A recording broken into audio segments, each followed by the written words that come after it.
Girls अब जो last में इक्विलिब्रियम में आपने करना है that is applications of le Chatelier's principle. इसको करने से पहले फटाफट से हम रिवाइज करेंगे what is le Chatelier principal.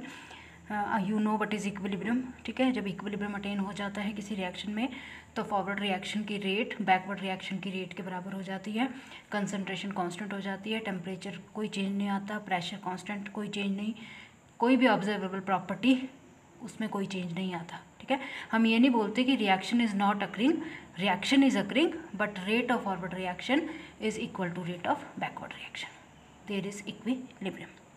लेकिन फिर इफेक्ट इक्विलिब्रियम पे क्या इफेक्ट है, किन किन फैक्टर्स का इफेक्ट है, that is concentration, temperature and pressure. और ये बोला जाता है कि इक्विलिब्रियम अटेन होने के बाद अगर कंसंट्रेशन को चेंज किया जाए या टेम्परेचर को चेंज किया जाए या प्रोडक्ट प्रेशर को चेंज किया जाए तो इक्विलिब्रियम अपने आप को दोबारा से मेंटेन करता है इस तरह से कि उस डायरेक्शन में जाता है जहाँ जाके वो चेंज अंडू हो जाए। दैट मीन्स अगर आप इक्विलिब्रियम अटेन होने के बाद टेम्परेचर, प्रेशर या कंसंट्रेशन को चेंज करते हो तो equilibrium goes in the direction to balance the change, ठीक है। क्योंकि जो स्ट्रेस आई उसमें उस कंसंट्रेशन को चेंज करने के बाद या प्रेशर को चेंज करने के बाद या टेम्परेचर को चेंज करने के बाद, क्योंकि इक्विलिब्रियम डिस्टर्ब हुआ तो रिएक्शन में एक स्ट्रेस आई तो उस स्ट्रेस को वो रिलीज़ करेगा बाय बैलेंसिंग द चेंज, कि जितना इंक्रीज़ हुआ उतना ही डिक्रीज़ हो जाए या जितना डिक्रीज़ हुआ उतना ही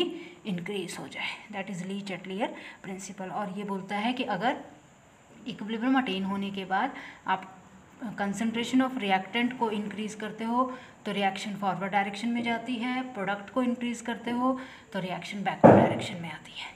इक्विलिब्रियम अटेन होने के बाद अगर आप टेम्परेचर को इंक्रीज़ करते हो तो रिएक्शन उस डायरेक्शन में जाएगी जो एंडोथर्मिक होगी, और अगर टेम्परेचर को डिक्रीज़ करोगे तो रिएक्शन उस डायरेक्शन में जाएगी जो एक्सोथर्मिक होगी। That means increase in temperature favours endothermic reaction and decrease in temperature favours exothermic reaction. और प्रेशर का इफेक्ट ये आता है कि उसको डायरेक्टली वॉल्यूम से रिलेट कर देते हैं कि अगर प्रेशर इंक्रीज़ होता है तो वॉल्यूम डिक्रीज़ करती है। वॉल्यूम डिक्रीज़ होने का मतलब number of moles per unit volume increase होते हैं, तो रिएक्शन उस डायरेक्शन में जाती है जहां number of moles per unit volume decrease हो रहे हैं, ठीक है। तो वो उस हिसाब से आप करते हो जो हमने पहले डिस्कस कर लिया है। तो अब हमने देखनी है एप्लीकेशंस क्या हैं इसके ली चैटलियर प्रिंसिपल की। पहली एप्लीकेशन देखेंगे हम to physical equilibria. I think you can understand the word physical equilibria, मतलब फिजिकल रिएक्शंस में फिजिकल चेंज है, जहाँ पे physical change means there is no chemical reaction but physical states are changed, solid से liquid, liquid से gas, ठीक है। That is called physical equilibrium. तो सबसे पहले हम करेंगे liquid vapour equilibrium. Liquid vapour equilibrium means water in liquid state having in equilibrium with water in gaseous state.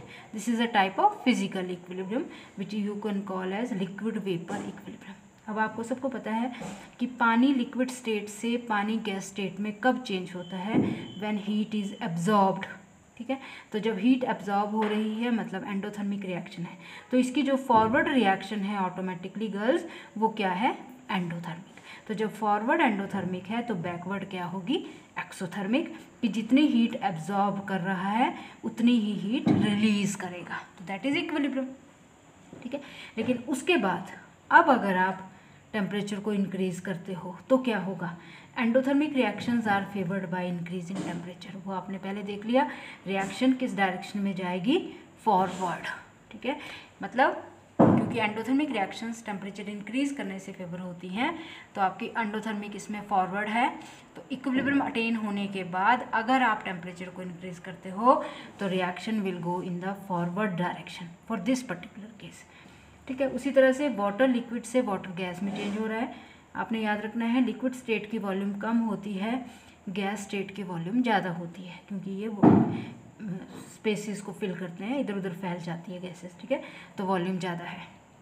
अब यहाँ कम वॉल्यूम है, यहाँ ज़्यादा वॉल्यूम है।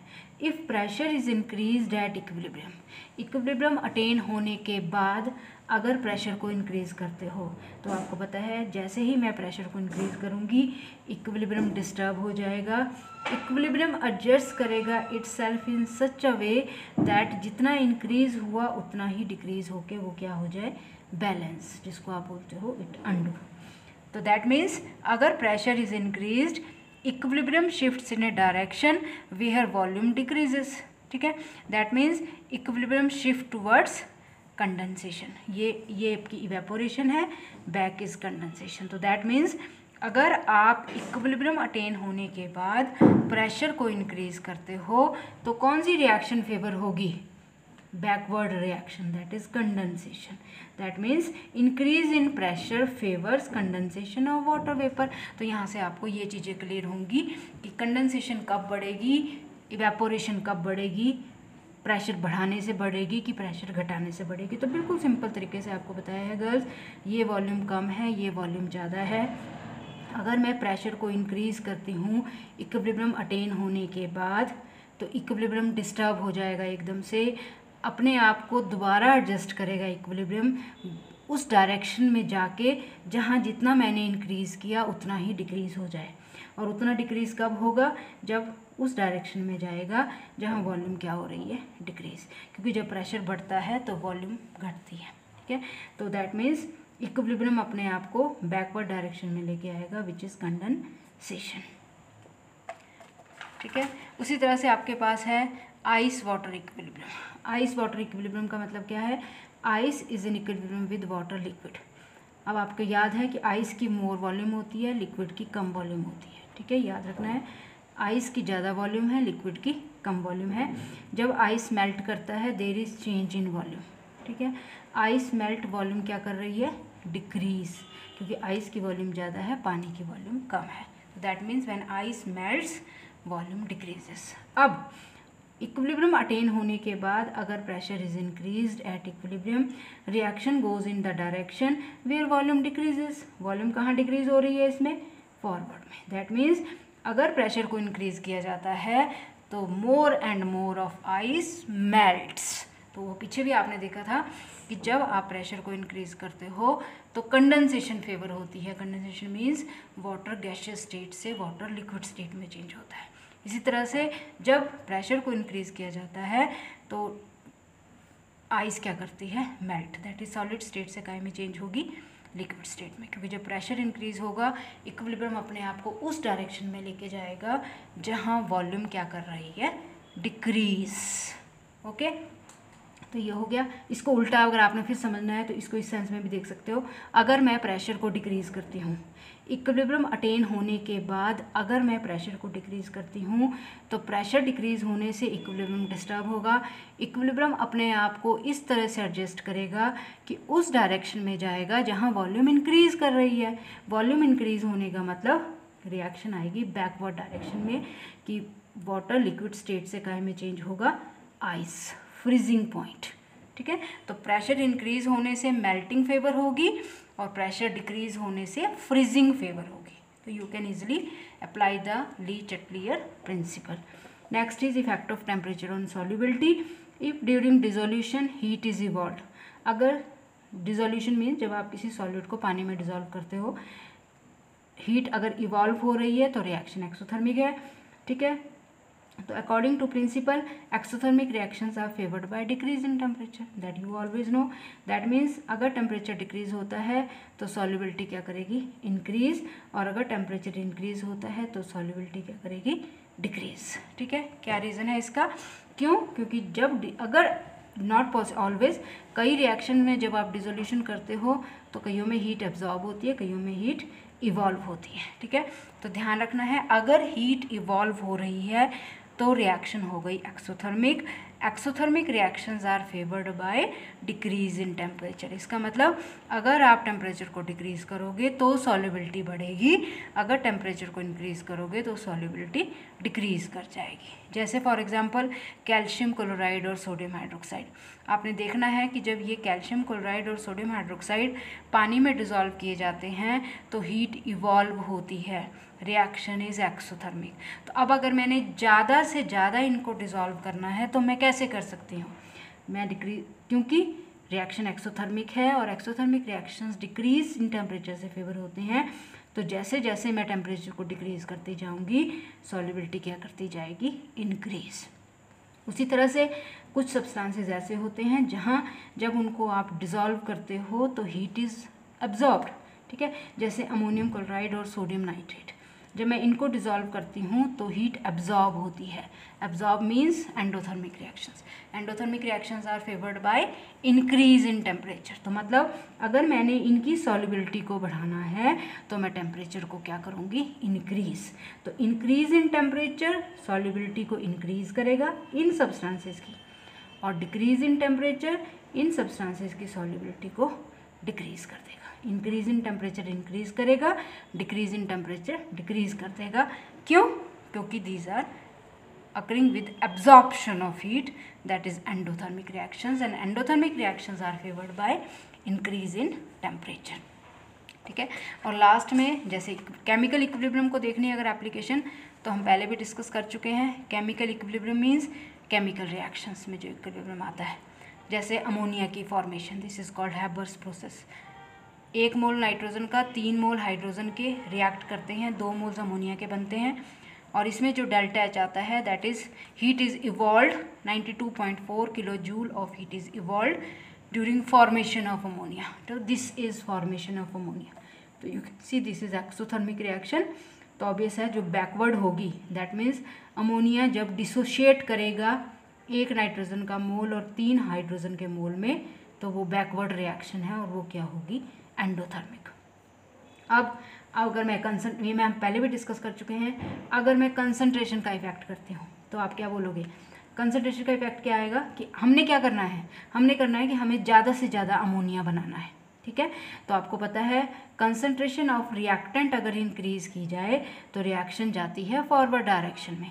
तो अब अगर मैं रिएक्टेंट की कंसंट्रेशन को बढ़ाती हूँ तो अमोनिया की फॉर्मेशन इंक्रीज होगी।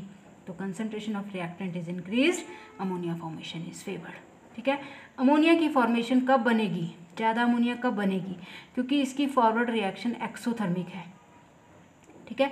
तो इसका मतलब exothermic reactions are favoured by decrease in temperature and endothermic reactions are favoured by increase in temperature. क्योंकि ये एक्सो है तो एक्सोथर्मिक रिएक्शंस किससे फेवर्ड होती हैं, बाय डिक्रीज। तो जैसे जैसे मैं टेम्परेचर को डिक्रीज करती जाऊंगी reaction will go in the forward direction, वो बिल्कुल सामने है आपके, ठीक है। अमोनिया की फॉर्मेशन करनी है तो कंसंट्रेशन रिएक्टेंट की बढ़ाऊंगी तो अमोनिया की फॉर्मेशन फेवर होगी, टेम्परेचर को डिक्रीज करूंगी तो अमोनिया की फॉर्मेशन फेवर्ड होगी। प्रेशर का क्या इफेक्ट आएगा, प्रेशर का इफेक्ट ये आता है कि अगर प्रेशर को इंक्रीज करती हूँ मैं तो वॉल्यूम डिक्रीज करती है, वॉल्यूम डिक्रीज करने से number of moles per unit volume क्या कर जाएंगे, इंक्रीज, ठीक है। तो इक्विलिब्रियम डिस्टर्ब होगा, उससे इक्विलिब्रियम अपने आप को उस डायरेक्शन में लेके जाएगा जहां number of moles per unit volume क्या करते हैं, डिक्रीज, ठीक है। क्योंकि जितना आपने इंक्रीज किया उतना ही क्या हो जाए, डिक्रीज। तो मतलब वॉल्यूम क्या होनी चाहिए आपकी, decrease, volume increase, number of moles decrease. तो आप देखो वॉल्यूम जब इंक्रीज कर रही है, नंबर ऑफ मोल्स डिक्रीज कहाँ कर रहे हैं, नंबर ऑफ मोल्स डिक्रीज कर रहे हैं जब रिएक्शन फॉरवर्ड में जा रही है। तो दैट मीन्स अमोनिया की फॉर्मेशन कब फेवर होगी, जब प्रेशर इंक्रीज करेगा, ठीक है। तो दैट मीन्स अगर हमने हैबर प्रोसेस से अमोनिया बनाना है तो हम इजीली यहाँ पे ली चटलियर प्रिंसिपल लगा सकते हैं। By increasing the concentration of reactant ammonia formation is favoured, by decreasing the temperature ammonia formation is favoured, by increasing the pressure, pressure को इंक्रीज करने से भी अमोनिया की फॉर्मेशन ही फेवर होगी, ठीक है। क्योंकि प्रेशर इंक्रीज करने से ये सब कुछ होगा, जैसे ही आप प्रेशर को बढ़ाओगे ये सब कुछ होगा एकदम से, इससे इक्विलिब्रियम डिस्टर्ब हो जाएगा। लेकिन इक्विलिब्रियम की प्रॉपर्टी है कि जैसे ही वो डिस्टर्ब होता है वो अपने आप को एकदम से शिफ्ट करता है उस डायरेक्शन में ताकि दोबारा से इक्विलिब्रियम मेंटेन हो जाए। तो इक्विलिब्रियम अपने आप को उस डायरेक्शन में शिफ्ट करता है जहां number of moles per unit volume decrease करें, नंबर ऑफ मोल्स डिक्रीज, ठीक है। तो नंबर ऑफ मोल्स डिक्रीज का मतलब हो गया इस डायरेक्शन में। तो मतलब वही है कि अमोनिया की जो फॉर्मेशन है वो फेवर्ड होगी जब प्रेशर इंक्रीज़ करेगा। अगर आप प्रेशर को डिक्रीज़ करते हो तो क्या होगा, प्रेशर को डिक्रीज़ करने से वॉल्यूम इंक्रीज़ कर जाएगी, वॉल्यूम इंक्रीज़ करने से number of moles per unit volume decrease कर जाएंगे, इक्विलिब्रियम डिस्टर्ब हो जाएगा। इक्विलिब्रियम अपने आप को उस डायरेक्शन में लेके जाएगा जहां number of moles per unit volume increase करते हैं। तो इंक्रीज़ किस डायरेक्शन में कर रहे हैं, बैकवर्ड। इसका मतलब अगर मैं प्रेशर को डिक्रीज़ करती हूँ तो रिएक्शन बैकवर्ड डायरेक्शन में जाएगी, अमोनिया की फॉर्मेशन फेवर नहीं होगी, अमोनिया कम बनेगा बल्कि ये ज़्यादा बनेंगे। ठीक है, तो क्योंकि मैंने अमोनिया को फेवर करना है तो मुझे प्रेशर को बढ़ाना पड़ेगा, तभी रिएक्शन जाएगी फॉरवर्ड डायरेक्शन में। तो these are the applications of Le Chatelier principle. तो ये आपने पढ़ लेना है, कुछ भी नहीं है इसमें, बहुत सिंपल है, एक बार आपने ध्यान से पढ़ना है इसको, it will be clear to you. और अब इसके बाद जो नेक्स्ट हम स्टार्ट करेंगे गर्ल्स, वो हम सेक्शन बी का नोबल गैसेस स्टार्ट करेंगे। ठीक है, तो जो नेक्स्ट वीडियोज़ आएंगे अब आपको, they will be of noble gases. Thank you.